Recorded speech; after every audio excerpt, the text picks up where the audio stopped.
You are now tuned in to Go Time Dolphins with Charlie Touche and Kadeem Simmons, the Miami Dolphins podcast that's for the fans and by the fans. Gotta make them lose their mind when it's your time. And it's show time. Going all out when it's go time. Go. I ain't wasting no time. Gotta make them lose their mind when it's show time. Cause it's your time. Lay it on the line when it's go time. Go. Don't waste no time.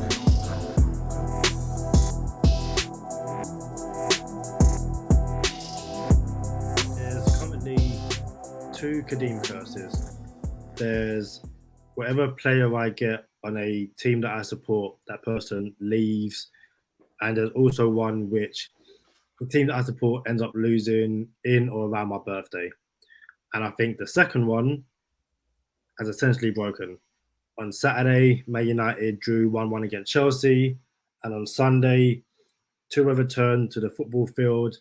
And the Miami Dolphins beat the Pittsburgh Steelers 16-10. Victory Monday is back. Victory Visor is back. The Dolphins are back to winning ways. Mr. Charlie Touche, how are we doing today? Hey, Kadeem, not only is it the return of Tua, it's the return of the Victory Visor, man. Like, I forgot what it felt like to put this visor on, bro. So I like it, man. We get W's, we get victories, we get visors. Victory Visor, you already know. Listen, before we go any further, man, happy birthday to my dog from across the pond. Brought in a birthday yesterday. Dolphins brought home a win yesterday. I think you stretching it with the curses, like, oh, on or around my birthday, my team loses, or my team loses in the same week of my birthday. I think you stretching it, bro. I think you acting. But yeah, man. Happy birthday, bro. Did you enjoy it? What did you get into?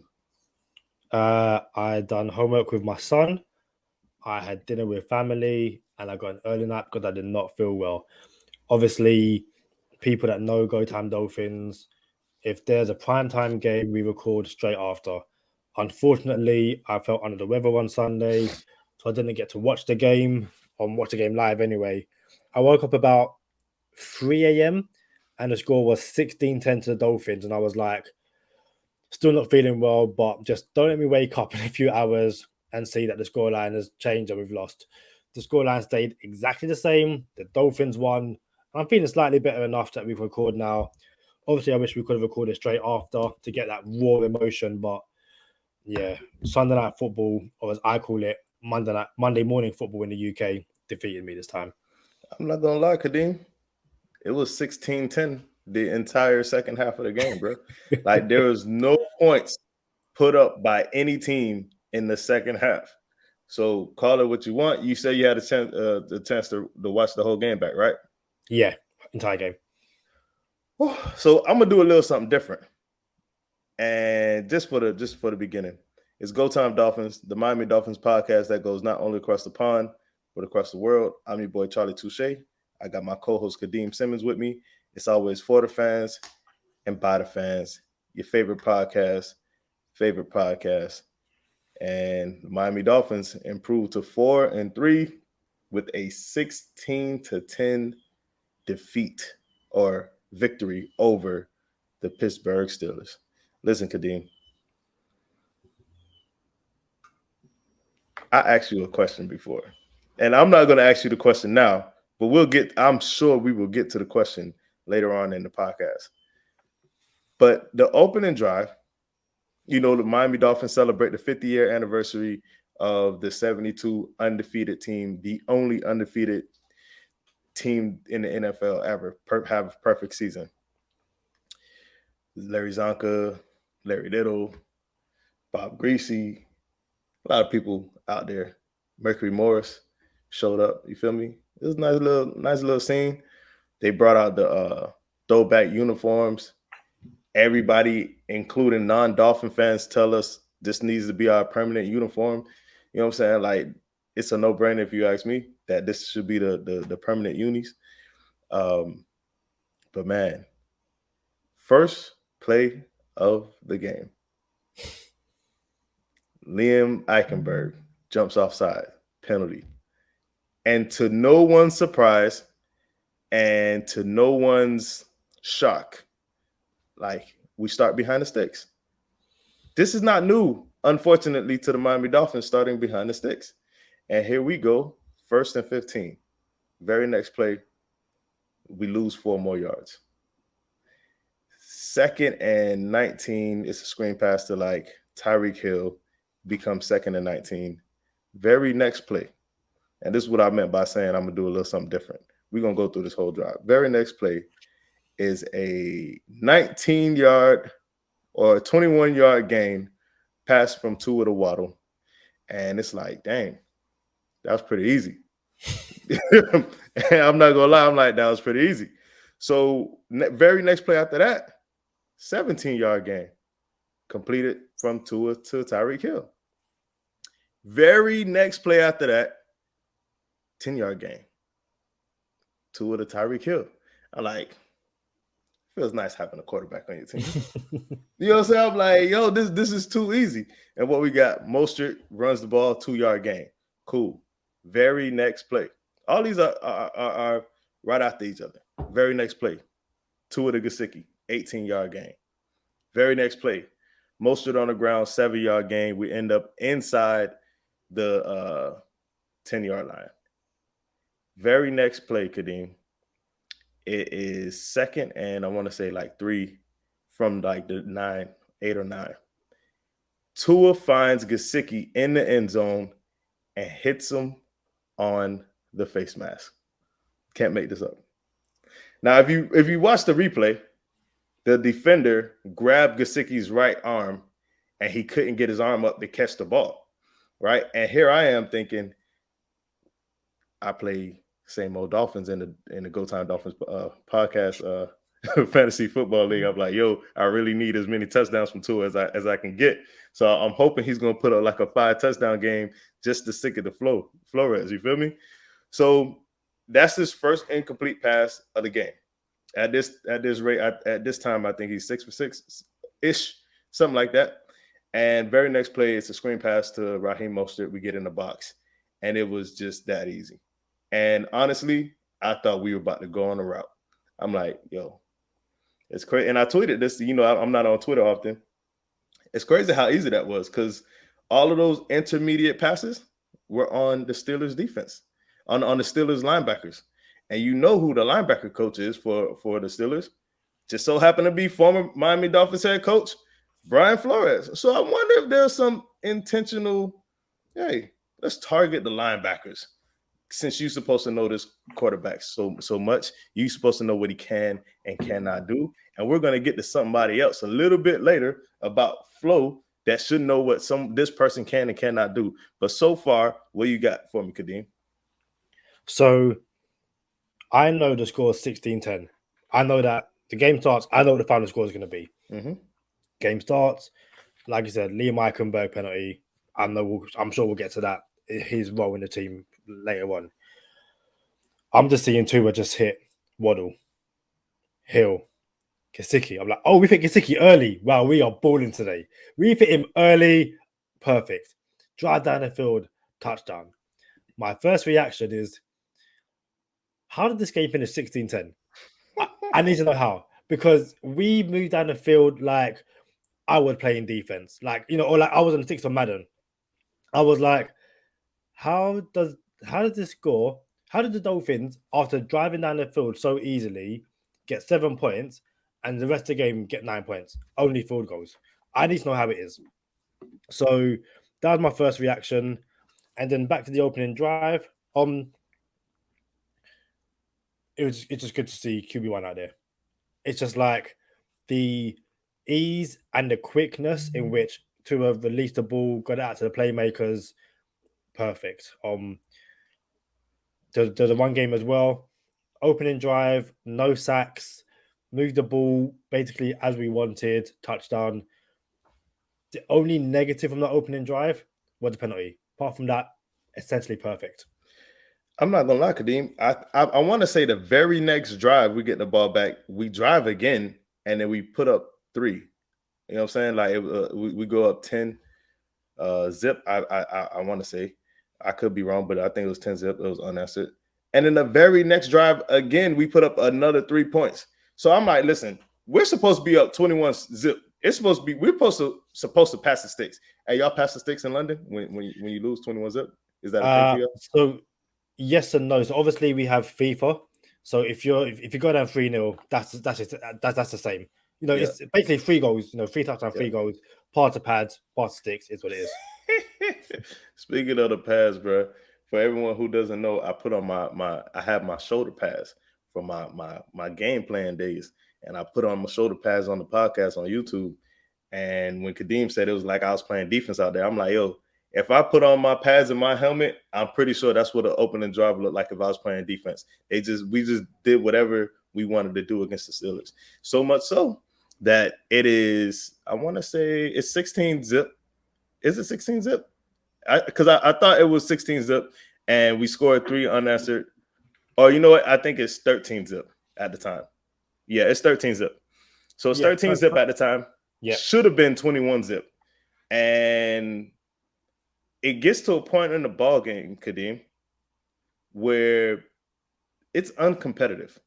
I'm like, all right, we're going to win this game. And I think everyone knew we were going to win this game. And it got to the point where Coach McDaniel goes for it on 4th down, 4th and 3 inside our red zone, and we did not kick a field goal. Now, I want to be very clear. It's the first half, and everyone was, all right. Well, I'm gonna tell you what I was first. We didn't convert on 4th and 3. We went for it on 3rd and 3, didn't get it. Ran it with Chase Edmonds on 3rd and 3, didn't get it. Ran it again on 4th and 3, didn't get it. I'm gonna be real with you. If you convert there, game's over. Yeah, you can't win a game in the first quarter, and it was the second quarter, by the way, but you can't win a game in the first quarter, but you could lose a game in the first quarter. So, yeah, you can't win a game in the first half, but you could lose a game in the first half. So, while we were only up 13 zip, if you convert this, well, I don't know what score was around when we went for it. I think we might have had 16 by that time. But if you convert that 4th and 3 inside your red zone, the way that the game was going, I understand Mike McDaniel's logic of, listen, this team hasn't been able to stop us yet. Everything we're doing is working. I'm going for it here. We're going to convert, and then we're going to punch it in the end zone, and this game is going to be out of reach. That's how I felt like he was thinking, and I'm all for that thinking. I really am. I like it. What I don't like is running for it on 3rd down if you were going to go for it on 4th down and run it again. So I'm like, wait. Last review episode, Kadeem, I'm like, listen, I think we just witnessed Coach McDaniel's worst coaching game ever. That's what I said. Good thing he got it out the way because it was bad for the game. Turns out he still made a couple calls. I'm like, bro, this is not good. You know what I'm saying? Like the flow of the game, going for it twice with 2 running plays with the running back that hasn't been doing anything. And then the timeouts again.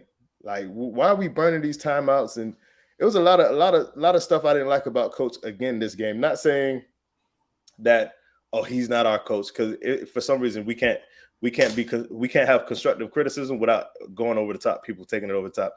Oh, Coach McDaniel, we need a better coach who's going to do this and penalties this, penalties that. All right. But am I tripping so far, Kadeem? Like, what did you think about going for it on 4th and down? 4th down. So at the time, I was just like, just take the 3. I don't know why you wouldn't take the 3. Like, it's one of those things where I'm sure we've all been in situations, be it in video games, in real life, when you know you're comfortable and you get a bit too cocky. It's like, you know what? Like, I could take the layup, but I'm going to step back, dribble a bit more, go for the 3. It's like, why would you do that for? What if I told you that the play call was correct on that 4th down, the blocking was correct, and Chase Edmonds messed up? Which I would not be shocked if you told me that, but I would have to look at it again and be like, oh, I didn't see that. So is that what happened, Kadeem? not only did that happen, I have screenshots because, of course, I've got screenshots because that's what we do over here on Go Time Dolphins. So not only does Tua Tagovailoa keep receipts, Kadeem Simmons keep receipts too. What you got, Kadeem? Coach K? We about to go to the Coach K film. What's So up, man? this is courtesy of at Godspeed121212 on Twitter. If you're on audio, jump on YouTube for this exact reason. So the first picture is Edmonds has the ball. As you can see, there's a lane there. Not only is there a lane there, the arrow says where the lane is. Yeah. That's a touchdown. Or first down at least, 100%. The second screenshot is what Edmonds ends up doing, which is runs inside. And there's no need for that, if that makes sense. Now, obviously, screenshots only tell one half of the story. Perhaps, if you watch it back, Edmonds, for whatever reason, is not quite there. But in my opinion, and screenshots are screenshots, I'm sure if they're going through it on film, they'd pause it and say, "Yo, Chase, tell us what you see. Tell us what you saw." Yep. Because the still says you've got a wide open hole. Teron Armstead moves the guy out of the way. Like, does this change? It doesn't change the play call, if that makes sense. Because if you go for the field goal, it's a field goal. But this is essentially Mike McDaniel saying this is the play call, and you should have, in a perfect scenario, this, and this happens. Is this now down on Chase Edmonds, or does Mike McDaniel still need to take the field goal? All right, leave this picture up right here. Now, a couple things. I'm not a fan of this, Kadeem. I do not like Monday morning couch potato quarterback. I don't like doing it. Like, oh, look at this picture. This receiver was wide open by 20 yards.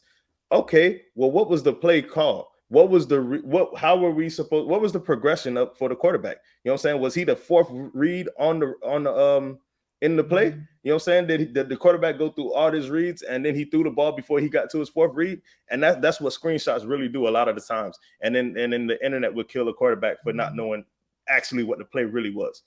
Now, if I'm looking at the screenshot, I'll be like, all right, it depends what the play is. If this is a dive, Chase Edmonds has to I have to listen to the play. I have to listen to the coach. I have to understand what the blocking scheme is right here. And I should know that this dive should open up in the A gap or B gap, right?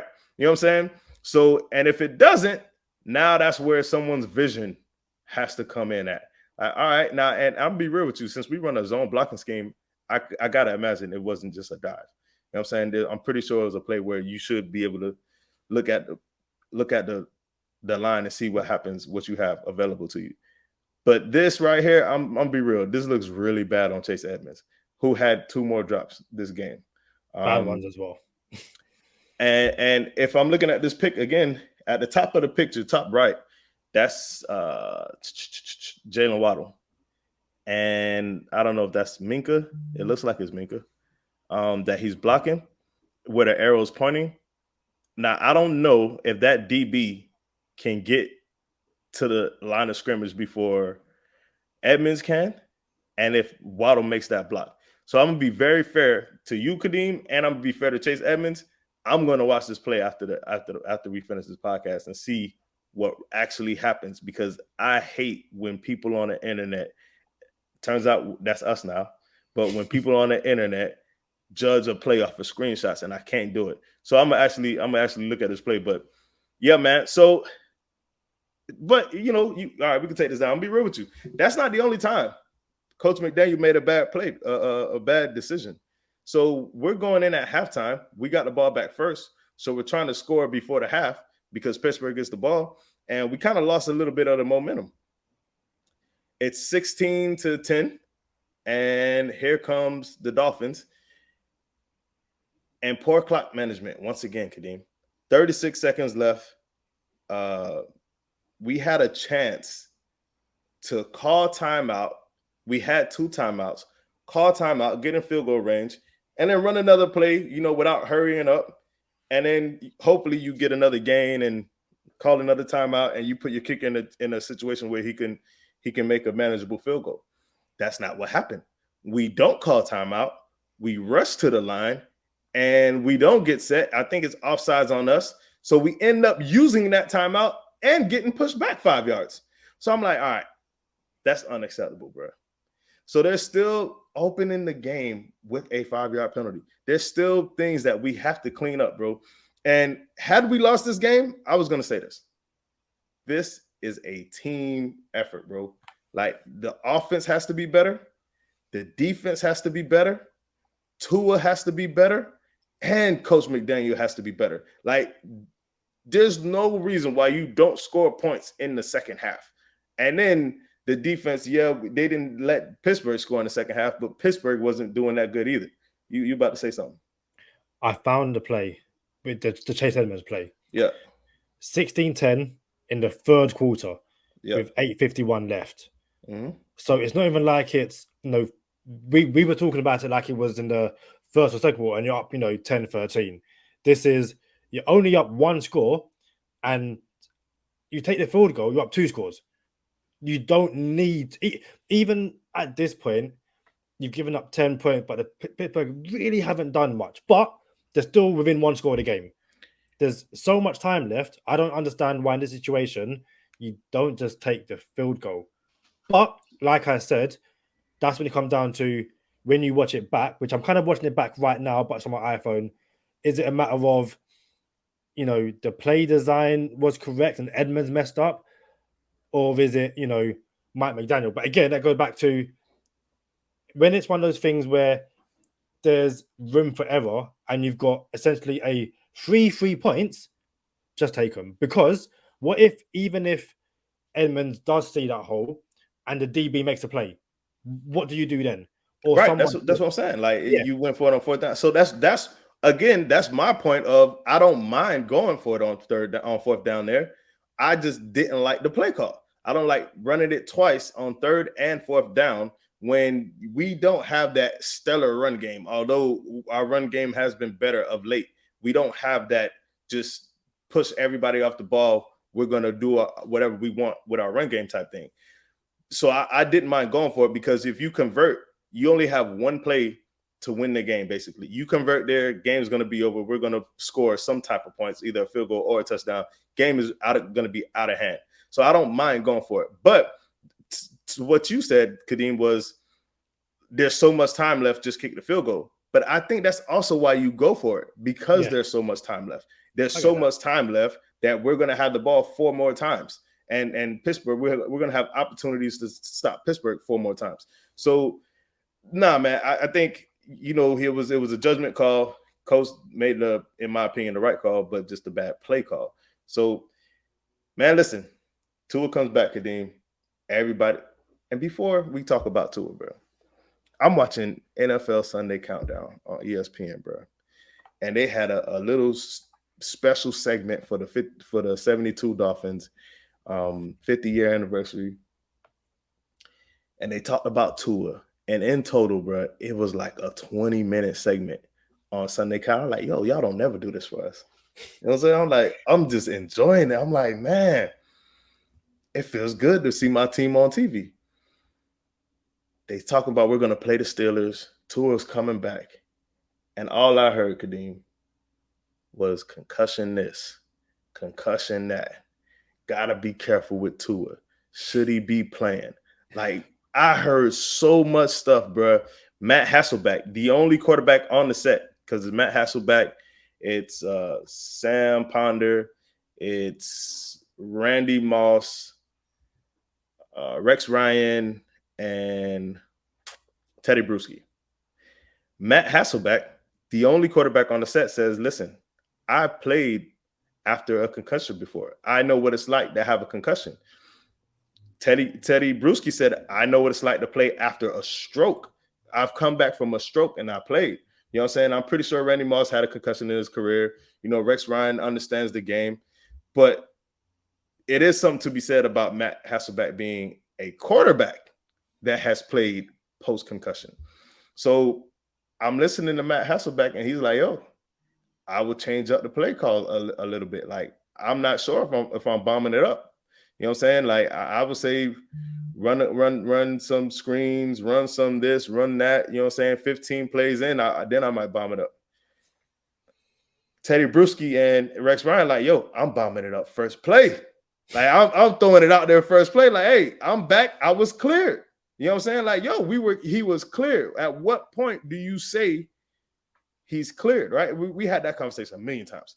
And then Matt Hasselbeck also says, and this was I appreciated this from Matt Hasselbeck. Hasselbeck was like, do we really believe that science is in a place where we actually know when someone is okay from a head injury? Probably not.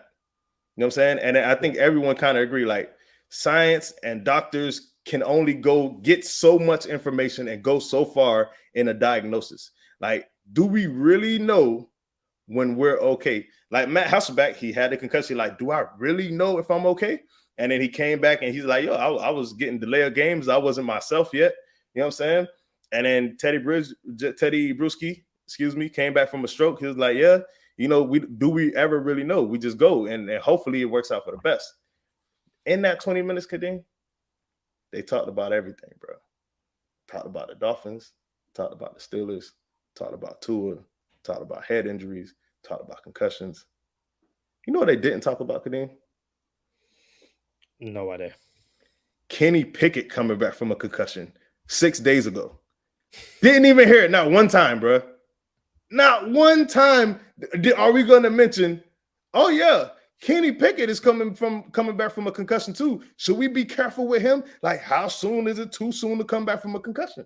You know what I'm saying? Especially when he got cleared, like by the Wednesday. Like, yeah, by the way, he's fine. It's like, how? Bro, listen to this. So Kenny Pickett was diagnosed with a concussion and was cleared to play a couple days later.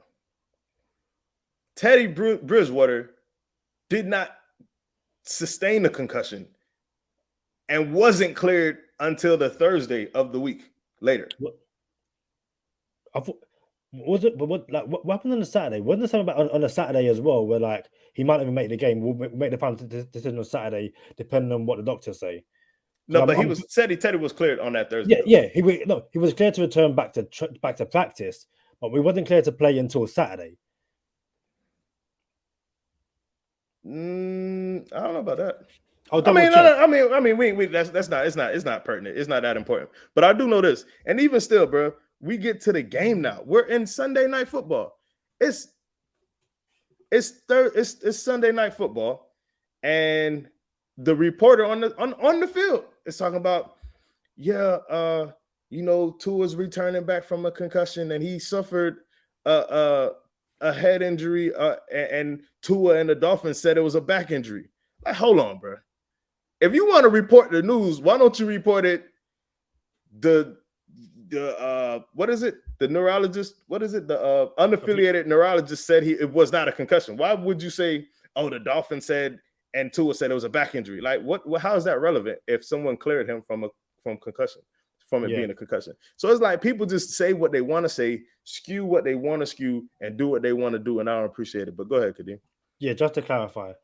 So, yeah, Teddy Bridgewater was cleared to return to practice on the Thursday, but he was cleared to play on the Saturday. But this is someone who didn't have a concussion. So Teddy Bridgewater got pulled from the game on Sunday, who didn't have a concussion, but was cleared to play on the Saturday. And I know, it's past and gone. And am I okay to move on to something that happened in the game? Yeah. We're ready. How did you feel when Tua went to truck that guy over? Because I was just like, not today, please. Not today, please. And it's funny what Tua and Mike McDaniel said after, but in that moment, what did you think of Tua, lowering his shoulder and going, I'm going for that first down? All right, so I'm going to be real with you. There was a play earlier where he ran for the sticks and he slid at the first down. And you're watching your quarterback run. And this is not just as a fan. I'm pretty sure his teammates probably felt the same way. Like, okay, you're running to get the first. Are you going to slide? You know what I'm saying? Like, boy, you don't get out the pocket much, and when you do, we seen some bad stuff. Like it's a lot of it happens so quick too, right? So earlier on the play where he got out of the pocket and he slid, I'm like, yeah, I'm not really trying to see too much of that. You know what I'm saying? I'm gonna be real with you. I'm not trying to see too much of that. And then when he did it again, I seen his posture, bro. And you know, posture is everything to me. You know what I'm saying? I seen his posture, bro, and I knew the Euro step was coming because Tua got the one move. He got he got one move. And hey, you my dog, Oos, but you only got one move, bro. And I'm gonna be real with you, Kadeem. He lowered his head, dropped the shoulder, tried to get the first. And for me, I felt like he wanted to prove himself to not just his teammates, but to everybody. You know what I'm saying? Like, nah, man, I'm out here. I'm a football player. I told you I'm good, and I'm gonna put everything on the line. But here's what I feel, Kadeem. I'm gonna be real with you. He's the leader of the team. And a part of being a leader is making responsible decisions. And it is your responsibility as a leader to make the right decisions. And the right decision is to not to put your football team in a position where they might have to play without you. So sometimes the smart decision is to slide, and it's not to prove that you are what you're trying to prove you are. Because reality is we already know you're that. You know what I'm saying? You're just trying to prove it for the people who don't believe it. You know what I'm saying? Like we don't need that, bro. We need you to be in the game, start the game, finish the game, because you're 4-0 when you have this season. You know what I'm saying? So forget proving yourself to people who are doubters and non-believers. Anyway, the people who believe in you already believe in you, and we don't need to see that. So it is your responsibility as a leader to make the right decision and to go down. And I don't need to see that no more. So Tua said after, because it was addressed, and he said, you know, when after it happened, he said to coach, I'm sorry, you know, I know you don't want me to do that, but he also said he has to do it for himself. And I can understand that. It's one of those things where, you know, I've never suffered a really bad break in sport. I'm very fortunate for that. But it's one of those things where I've seen enough sport and covered sport long enough to know that when you know, I cover football, aka soccer in the UK. When someone comes back from a serious leg break and that first tackle, that first challenge, it's like, you know what? Yeah, I'm not made of glass. I need that first challenge to kind of get over any mental hurdles. And I kind of feel like from Tuba's end, that was kind of him going, yeah, I'm okay. Like, I understand I went through a very scary moment, but once you start playing scared, that's how you're more likely to get hurt. So I can understand it. He apologized for it. I think it's also a message to the rest of the league in terms of, don't think you guys can hit me and I'm going to get hurt. I will get back up, and don't think I'm now going to play scared. I'm going to keep on playing, you know, the way I want to. But like what we've said about quarterbacks like Lamar Jackson and Josh Allen, you have to protect yourself. No, Josh Allen is, to use a for lack of a phrase, is built more sturdier than Tua. He's more built, so he might sustain a few more hits. But that doesn't mean you put your body in harm's way. And you know, we had a friend of the podcast, Javon Holland, on here, and he literally referenced and spoke about when Tua ran over Hall, the Jets DB, and they were like, "Yo!" And I'm sure the team were like, "Yo, let's go!" But they were also like, "Dude, like seriously, protect yourself. Like we'll protect you." But it's one of those situations where it's understandable if it's fourth and 1 in the Super Bowl, last play of the game, you're going to leave all out there. But as Mike McDaniel said, as Nick Saban said, sometimes it's about living to fight for another day, fight for another down. And in these situations, just slide, protect yourself. Listen, if someone comes and hits you late, nothing you can do about that. But if you slide early enough, I reckon 99 times out of 100, everyone goes, cool, he's giving himself up, and you go again. So I'm glad he got it out of his system, but going forward, he got to protect himself. But we also said, previously, that's not going to change overnight. It just won't. I'll be real with you, Kadeem. There's a difference between running over an undersized Michael Carter that is 5'10", 180-pound safety, undersized safety, and running him over. You're actually bigger than him, Tua. You know what I'm saying? There's a difference between running that dude over and then dropping your shoulder on a linebacker that's probably in the area of 6'2", 270, 260, 255. You know what I'm saying? Yeah. Like, there's a big difference, bro. All that being said, I'm going to end on this. I remember when Alex Smith came back from that gruesome leg injury. Do you remember the Alex Smith leg injury, the quarterback for Washington? The guy nearly didn't walk again. Like, it was amazing. He managed to get back and play. Bro, listen, there's documentary of Alex Smith leg injury, and it is, I hate to see it. You know what I'm saying? And I understand it happens in football. Actually, Kenyon Drake, former Miami Dolphin, suffered a bad break. Dak Prescott suffered a bad break. We've seen it quite a bit in football, probably more than what we would like. And it seems like it's seems like twice every 2 years or once every other year. You know what I'm saying? Or maybe once a year. It just seems like it. And I remember when Alex Smith played and they were talking about him coming back. And I thought, on everything I love, Kadeem, I thought he was only saying he was coming back so he could get paid because he was under contract. So I thought it was like, yeah, I want to say I'm coming back so I can make the attempt and make the stride to come back. So Washington will have to pay me. Then he made the team. Like, he actually was the backup quarterback. I'm like, yo, this is not good. And now I have grown. I was actually an Alex Smith fan before that when he played for the Chiefs and he had like a little MVP run. And I felt like he was getting he was underrated, you know what I'm saying, as a quarterback, because he got all the it was something about touchdowns. He didn't throw any touchdowns to his receivers. All went to tight ends and running backs. But long story short, I found myself not wanting to see Alex Smith play. I'm like, listen, man, I'm not trying to watch you limp around here and try to survive, bro. Like, I don't want to see this. I'm rooting for you. Please retire. You know what I'm saying? Like, I don't want to see you get hurt again or your leg fall off, bro. Like, that leg cannot be healthy. You still walk around like slight on eggshells, bro. I'm not trying to see that. And I found myself, Kadeem, for a split second yesterday, watching the game when Tua returned. For a split second, I found myself like, I'm not trying to see if Dog could take another hit. You know what I'm saying? I don't need to see if he can or not, which I'm pretty sure he probably can, but I'm not trying to get there. You know what I'm saying? So with that being said, I don't like the fact that I got there. You know what I'm saying? So that lets me know, like, nah, bro, hey, you got to do what you got to do. Stay healthy for your teammates, for your team, for the franchise, for the organization, for your own health. And it's just not worth it. So that's where we are now. But what one cannot do is say Tua ain't it.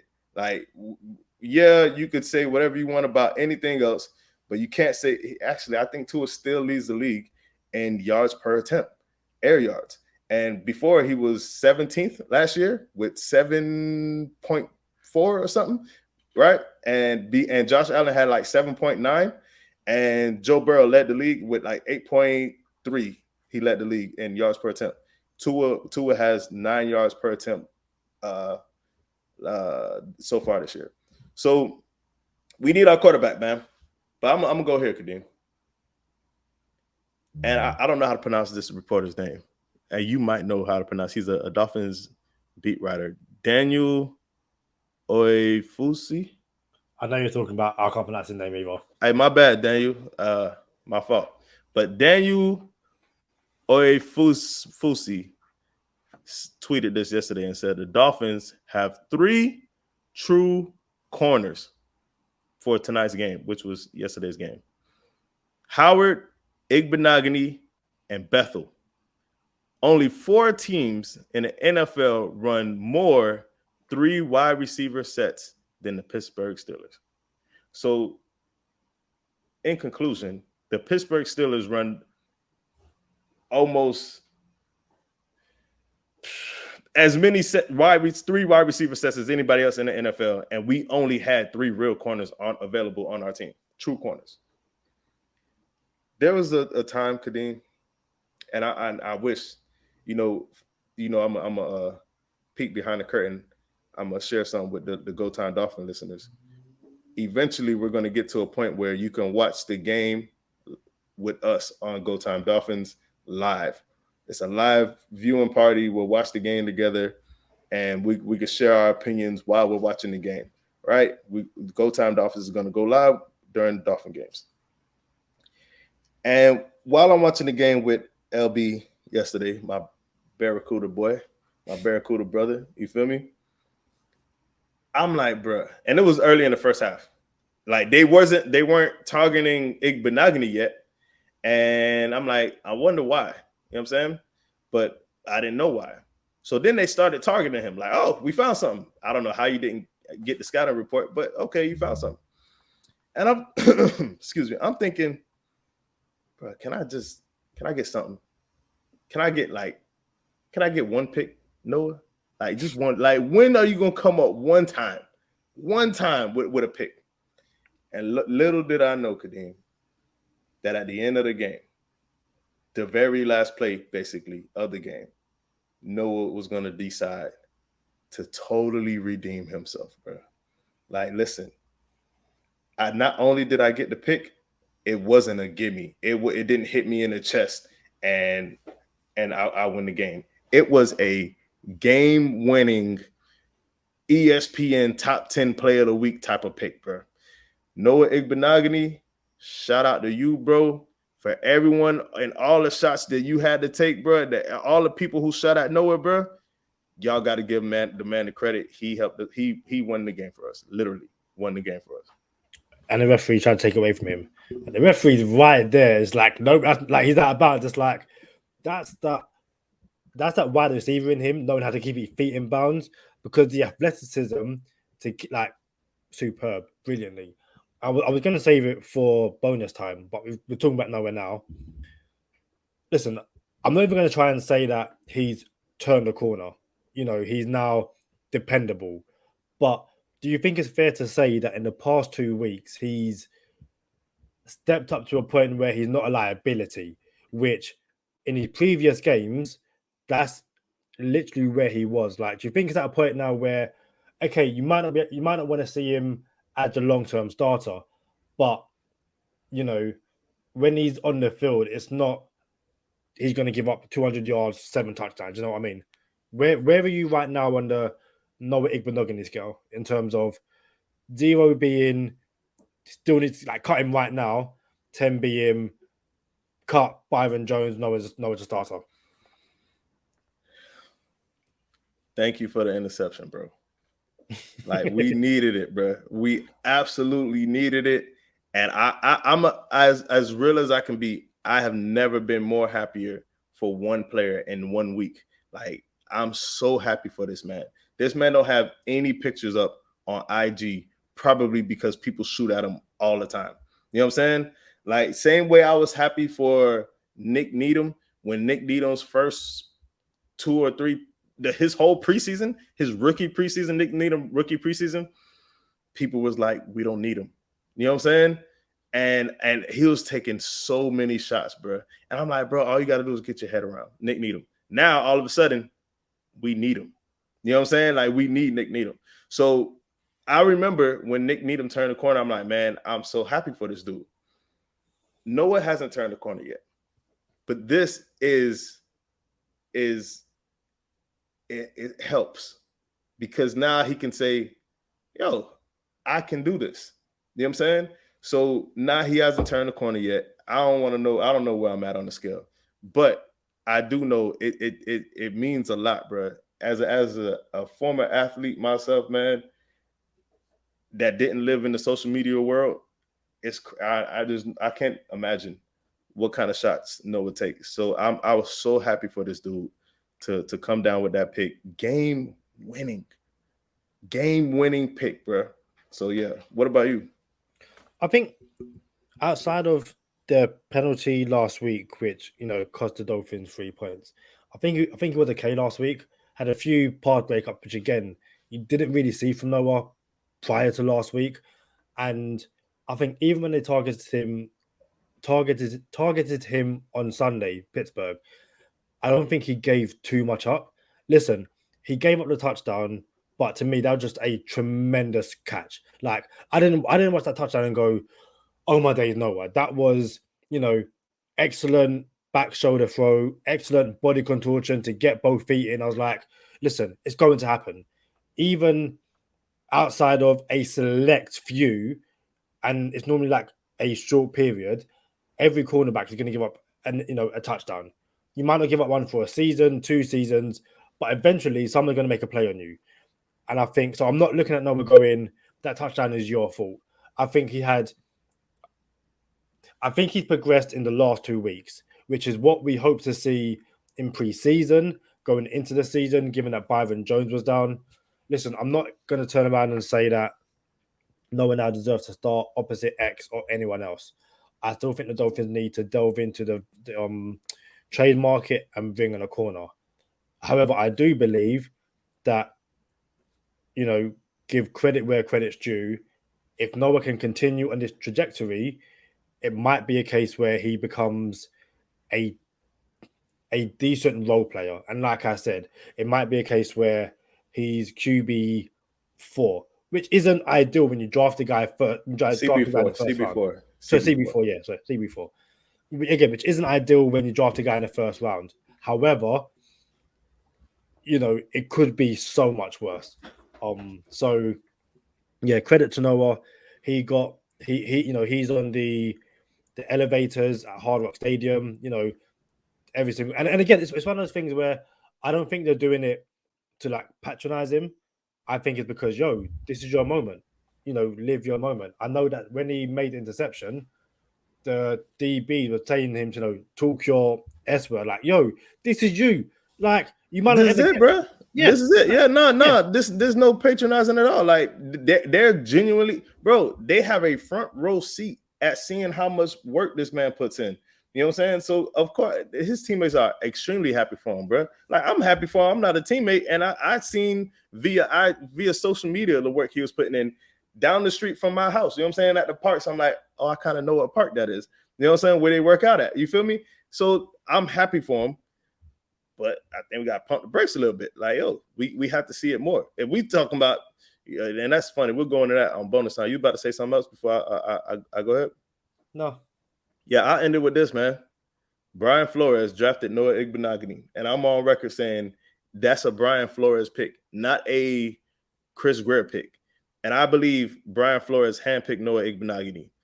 The irony of Brian Flores losing the tour and his first round pick of a corner in Noah Igbenogany that has been underwhelming is so poetic, bro. It is so poetic. Like, I love it. So, shout out to Noah. Shout out to Tua. Y'all gave it the flow. I like it. Miami Dolphins improved to 4-3. We're going into bonus time. Victory Visor is back. Victory Monday. Y'all know what time it is. Stay positive. Test negative. For Kadeem Simmons, I'm Charlie Touche. Thank you for tuning in this time. Make sure you catch us next time on Go Time. Already. And it's showtime. Going all out when it's go time. I ain't wasting no time. Gotta make them lose their mind when it's showtime. Cause it's your time. Lay it on the line when it's go time. Don't waste no time. Gotta make them lose their mind when it's your time. And it's showtime. Going all out when it's go time. 2 things. The first is it Dov Kleeman? And I always get that name wrong. Dov Kleeman on Twitter. The Browns are listening to trade offers regarding Kareem Hunt and cornerback Greedy Williams. I know you don't watch Browns, film every single week, but from what you know of those 2 players, should the Dolphins be in the market for either one of them, both of them, or no, keep on moving? Thank you very much. So Greedy Williams has been underwhelming so far too, and he was supposed to be a big deal. And yes, we need cornerback help, but do we need Greedy Williams? Like, what happens when? What do we get him for to where we let him walk next year? So he's under contract. This is the last year of his contract, and I don't love it. I don't like having Greedy Williams having to be paid next year, because then that means we're trading the asset for him, and he might walk. Now, if this is this is if we can get Greedy Williams for this season as a rental player, and we can have him as a corner on this team right now and know that he's going to walk next year, and we don't give up too much to get him, I'm all for it. 100% all for it. Or if we can attain Kareem Hunt and throw in Greedy Williams, and then we keep Kareem Hunt next year and let Greedy Williams walk, it's still a rental for Greedy Williams, but that's unlikely as well. So, yes, there's interest in both players. I don't know how realistic it is, because Greedy Williams is going to have to get paid. And then Kareem Hunt, I don't know if I'm interested in paying Kareem Hunt Chase Edmonds money, because that's what he's going to want. He's going to want $7.5 million. So I don't know if I'm interested in paying, because now if you pay Kareem Hunt, that's saying he's going to be the Chase Edmonds role. He's going to be what we hope Chase Edmonds would have been for $7.5 million. So I don't know if I'm I mean, this is a good it's a good question, because then you could go into the draft and not have to draft. Man, there's some good running backs coming out next year. Is it Robinson? BJ Robinson? Yeah, and Gibbs. Yeah. But listen, there's some running backs coming out next year. So if you because you know how the draft comes up, and then everybody knows you run a running back, and people start to try to trade up. Denver Broncos traded up in front of the Dolphins to get Javonte Williams, but lo and behold, we wanted Javon Holland anyway. So everyone thought we was going to go get Javonte Williams, but we really drafted Javon Holland, and we were like, thank you for thinking we were going to get running back. So it helps if you can acquire is the word I was looking for. It helps if you can acquire Kareem Hunt, and then you could go into the draft and do whatever the draft falls to you. However the draft falls to you, that's how you draft. But if you don't get Kareem Hunt, then you're probably going to try to draft a running back next year. I'm okay either way. Would I pull the trigger on either one of them this year and try to trade for them? I would not. I'm okay if my boy Chris Greer did. What about you? Yeah, I'm in the same boat. I'm not here, banging the table, go and sign Kareem Hunt, go and sign Greedy Williams. I made my feelings clear on Kareem Hunt previously. I am that person who, if you have off the field issues, if you've done stuff off the field, it's never going to sit right with me. Kareem Hunt is one of those people. I will never go, yeah, let's bring in Kareem Hunt. That's not me. I also know that I've been hypocritical in the past in terms of X and all that kind of stuff. So, will I down tools and never support the Dolphins again if they bring in Kareem Hunt? No. Will I be happy about it? No, but that's just how life works. Greedy Williams is someone who I guess you can hope that in a new system with a bit of belief around him, he might be able to reach that potential. But like you said, it's one of those things where the guy's going to want money. He hasn't played like he deserves top end money, so maybe it's a case of you give up. Say the Dolphins give up a fifth for Greedy Williams. Is the corner they could have taken the fifth going to be better than Greedy Williams? Who knows? He'll be cheaper, and when you've got money allocated elsewhere, that kind of helps. But yeah, not to Hold on. If you said I can get Greedy Williams this year for a fifth, I'll do it. Because that's a rental, and our Super Bowl window is now and next year, in my opinion. That's the best window we're going to have is now and next season. Yes, there will still be in the window in the third season after that, but this season and next season, the best one that we have. So if we could acquire Greedy Williams for a fifth, I understand that's a high price to pay for a rental just to have him play for this season. But if you look at our DBs, what else you gonna do? You're gonna go pay Joe Hayden $10 million off the couch? You know what I'm saying? Like, Joe Hayden's still knocking on people's doors. Like, I don't know if I want. Would I pay Joe Hayden $10 million? Joe Hayden retire? That's what I'm saying. That's my point. So Yeah. would I pay Joe Hayden $10 million to play the rest of the season and fill in at corner, not knowing what we would get out of a Joe Hayden, and he's older and he's actually done?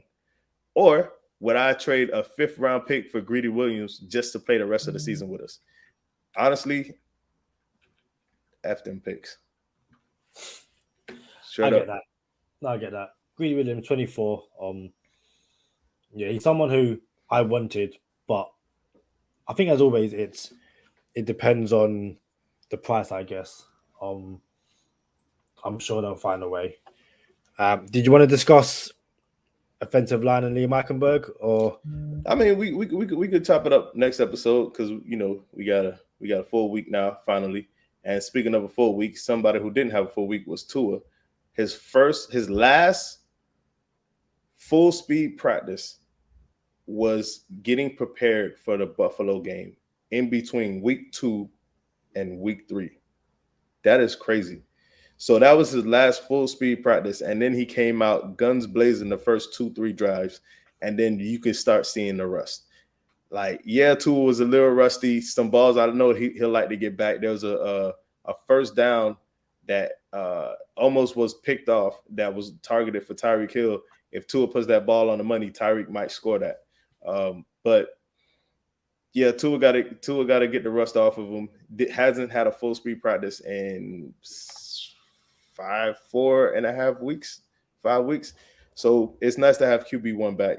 Now we'll save O-line talk for the next episode. Not only that though, you would think if Mike Gesicki is actually on the block and you're really trying to shop Gesicki, you would think the Dolphins would try to get Mike Gesicki in the box a little bit more coming up. No, for real. And that's why that target, the Mike Gesicki, was there. I'm like, oh, they trying to put that boy, they trying to make him look real good, shine him up real nice before they send him off.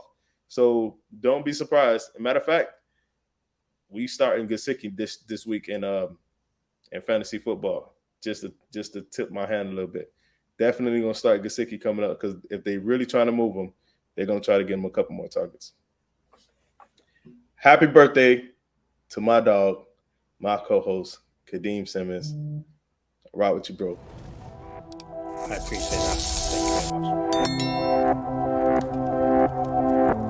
Thank you very much. Oopsie.